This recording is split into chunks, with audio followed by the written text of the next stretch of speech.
Livro 1, Capítulo 4. O que existe por trás da lei? Vamos fazer um resumo de tudo o que vimos até aqui. No caso das pedras, das árvores e de coisas dessa natureza, o que chamamos de lei natural pode não ser nada além de uma força de expressão. Quando você diz que a natureza é governada por certas leis, quer dizer apenas que a natureza, de fato, se comporta de certa forma. As chamadas leis talvez não tenham realidade própria, talvez não estejam além e acima dos fatos que podemos observar. No caso do homem, porém, percebemos que as coisas não são bem assim. A lei da natureza humana, ou lei do certo e do errado, é algo que transcende os fatos do comportamento humano. Neste caso, além dos fatos em si, existe outra coisa, uma verdadeira lei que não inventamos e a qual sabemos que devemos obedecer. Quero considerar agora o que isso nos diz sobre o universo em que vivemos. Desde que o homem se tornou capaz de pensar, ele se pergunta no que consiste o universo e como ele veio a existir. Grosso modo, dois pontos de vista foram sustentados. O primeiro deles é o que chamamos de materialista. Quem adota afirma que a matéria e o espaço simplesmente existem e sempre existiram.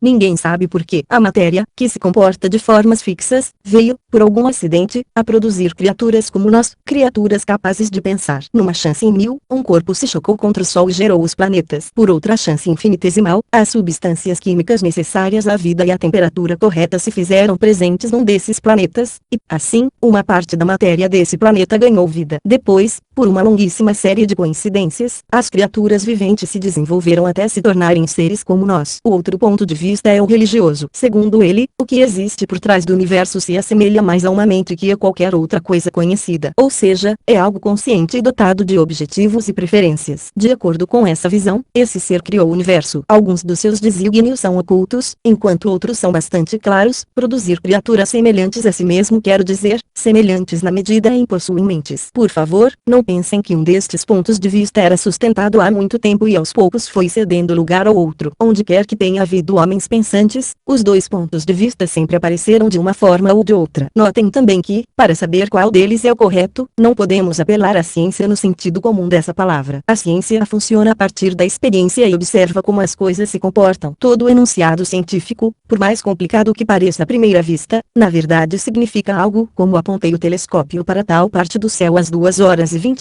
do dia 15 de janeiro e vi tal e tal fenômeno, ou coloquei um pouco deste material num recipiente, aqueci a uma temperatura X e tal coisa aconteceu. Não pensem que eu esteja desmerecendo a ciência, estou apenas mostrando para que ela serve. Quanto mais sério for o homem de ciência, mais, no meu entender, ele concordará comigo quanto ao papel dela. Papel, aliás, extremamente útil e necessário. Agora, perguntas como por que algo veio a existir e será que existe algo de outra espécie por trás das coisas que a ciência observa, não são perguntas científicas. Se existe algo por trás, ou ele há de manter-se totalmente desconhecido para o homem ou far-se a revelar por outros meios. A ciência não pode dizer nem que ser existe nem que não existe, e os verdadeiros cientistas geralmente não fazem essas declarações. São quase sempre jornalistas e romancistas de sucesso que as produzem a partir de informações coletadas em manuais de ciência popular e assimiladas de maneira imperfeita. Afinal de contas, tudo não passa de uma questão de bom senso. Suponha que a ciência algum dia se tornasse completa, tendo conhecimento total de cada mínimo detalhe do universo. Não é óbvio que perguntas como por que existe um universo, por que ele continua existindo, e qual o significado de sua existência, continuariam intactas. Deveríamos perder as esperanças, não fosse por um detalhe. No universo inteiro, existe uma coisa, e somente uma, que nós conhecemos melhor do que conheceríamos se contássemos somente com a observação externa. Essa coisa é o ser humano. Nós não nos limitamos a observar o ser humano, nós somos seres humanos. Nesse caso, podemos dizer que as informações que possuímos vêm de dentro. Estamos a par do assunto. Por causa disto, sabemos que os seres humanos estão sujeitos a uma lei moral que não foi criada por eles, que não conseguem tirar do seu horizonte mesmo quando tentam e a qual sabem que devem obedecer. Alguém que estudasse o homem de fora, da maneira como estudamos a eletricidade ou os repolhos, sem conhecer a nossa língua e, portanto, impossibilitado de obter conhecimento do nosso interior, não teria mais vaga ideia da existência desta lei moral a partir da observação de nossos atos. Como poderia ter? Suas observações se resumiriam ao que fazemos, ao passo que essa lei diz respeito ao que deveríamos fazer. Do mesmo modo, se existe algo acima ou por trás dos fatos observados sobre as pedras ou sobre o clima, nós, estudando-os de fora, não temos a menor esperança de descobrir o que ele é. A natureza da questão é a seguinte: queremos saber se o universo simplesmente é o que é, sem nenhuma razão especial, ou se existe por trás dele um poder que o produziu tal como conhecemos. Uma vez que esse poder, se ele existe, não seria um dos dos fatos observados, mas a realidade que os produziu, a mera observação dos fenômenos não pode encontrá-lo. Existe apenas um caso no qual podemos saber se esse algo mais existe, a saber, o nosso caso, e, nesse caso, constatamos que existe. Ou examinemos a questão de outro ângulo. Se existisse um poder exterior que controlasse o universo, ele não poderia se revelar para nós como um dos fatos do próprio universo, da mesma forma que o arquiteto de uma casa não pode ser uma de suas escadas, paredes ou lareira. A única maneira pela qual podemos esperar que esta força se manifeste é dentro de nós mesmos, como uma influência ou voz de comando que tente nos levar a adotar uma determinada conduta. E justamente isso que descobrimos dentro de nós. Já não deveríamos ficar com a pulga atrás da orelha. No único caso em que podemos encontrar uma resposta, ela é positiva. Nos outros, em que não há respostas, entendemos por que não podemos encontrá-las. Suponha que alguém me perguntasse, acerca de um homem de uniforme azul que passa de casa em casa depositando envelopes de papel em cada uma delas, porque, afinal, eu concluo que dentro dos envelopes existem cartas. Eu responderia, porque sempre que ele deixa envelopes parecidos na minha casa, dentro deles há uma carta para mim. Se o interlocutor objetasse, mas você nunca viu as cartas que supõe que as outras pessoas recebam, eu diria, e claro que não, e nem quero vê-las, porque não foram endereçadas a mim. Eu imagino o conteúdo dos envelopes que não posso abrir pelo dos envelopes que posso. O mesmo se dá aqui. O único envelope que posso abrir é o ser humano. Quando faço, e especialmente quando abro o ser humano chamado eu, descubro que não existo por mim mesmo, mas que vivo sob uma lei, que algo ou alguém quer que eu me comporte de determinada forma. E claro que não acho que, se pudesse entrar na existência de uma pedra ou de uma árvore, encontraria exatamente a mesma coisa, assim como não acho que as pessoas da minha rua recebam exatamente as mesmas cartas que eu. Devo concluir que a pedra, por exemplo, tem de obedecer à lei da gravidade que, enquanto o missivista se limita a aconselhar-me a obedecer à lei da minha natureza, ele obriga a pedra a obedecer às leis de sua natureza pétrea. O que não consigo negar é que, em ambos os casos, existe, por assim dizer, esse missivista, um poder por trás dos fatos, um diretor, um guia. Não pense que estou indo mais rápido do que estou na realidade. Ainda não estou nem perto do Deus da teologia cristã. Tudo que obtive até aqui é a evidência de algo que dirige o universo e que se manifesta em mim como uma lei que me incita a praticar o certo e me faz sentir incomodado e responsável pelos meus erros. Segundo me parece, temos de supor que esse algo é mais parecido com uma mente do que com qualquer outra coisa conhecida porque, afinal de contas, a única outra coisa que conhecemos é a matéria, e ninguém jamais viu um pedaço de matéria dar instruções a alguém. E claro, porém, que não precisa ser muito parecido com uma mente, muito menos com uma pessoa. No próximo capítulo, vamos tentar descobrir mais a seu respeito. Apenas uma advertência. Houve muita conversa fajuta a respeito de Deus nos últimos 100 anos, e não é isso que tenho a oferecer. Esqueça tudo o que ouviu. Nota, para manter esta sessão curta o suficiente para ir ao ar, só mencionei os pontos de vista materialista e religioso. Para completar o quadro, tenho de mencionar o ponto de vista intermediário entre os dois, a chamada filosofia da força vital, ou evolução criativa, ou evolução emergente, cuja exposição mais brilhante e arguta encontra-se nas obras de Bernard de Sal, ao passo que a mais profunda, nas de Bergson. Seus defensores dizem que as pequenas variações pelas quais a vida neste planeta evoluiu das formas mais simples à forma humana não ocorreram em virtude do acaso, mas sim pelo esforço e pela intenção de uma força vital. Quando fazem tais afirmações, devemos perguntar-se, por força vital, essas pessoas entendem algo semelhante a uma mente ou não. Se for semelhante, uma mente que traz a vida à existência e a conduz à perfeição não é outra coisa senão Deus, e seu ponto de vista é idêntico ao religioso. Se não for semelhante, qual o sentido, então, de dizer que algo sem mente faça um esforço e tenha uma intenção? Este argumento me parece fatal para esse ponto de vista. Uma das razões pelas quais as pessoas julgam a evolução criativa tão atraente é que ela dá o consolo emocional da crença em Deus sem impor as consequências desagradáveis desta. Quando nos sentimos ótimos e o sol brilha lá fora, e não queremos acreditar que o universo inteiro se reduz a uma dança mecânica de átomos, é reconfortante pensar nessa gigantesca e misteriosa força evoluindo pelos séculos e nos carregando em sua crista. Se, por outro lado, queremos fazer algo escuso, a força vital, que não passa de uma força cega, sem moral e sem discernimento, nunca vai nos atrapalhar como fazia o aborrecido Deus que nos foi ensinado quando éramos crianças. A força vital é como um Deus domesticado. Você pode tirá-lo de dentro da caixa sempre que quiser, mas ele não vai incomodá-lo em ocasião alguma. Todas as coisas boas da religião sem custo nenhum. Não será a força vital a maior invenção da fantasia humana que o mundo jamais viu?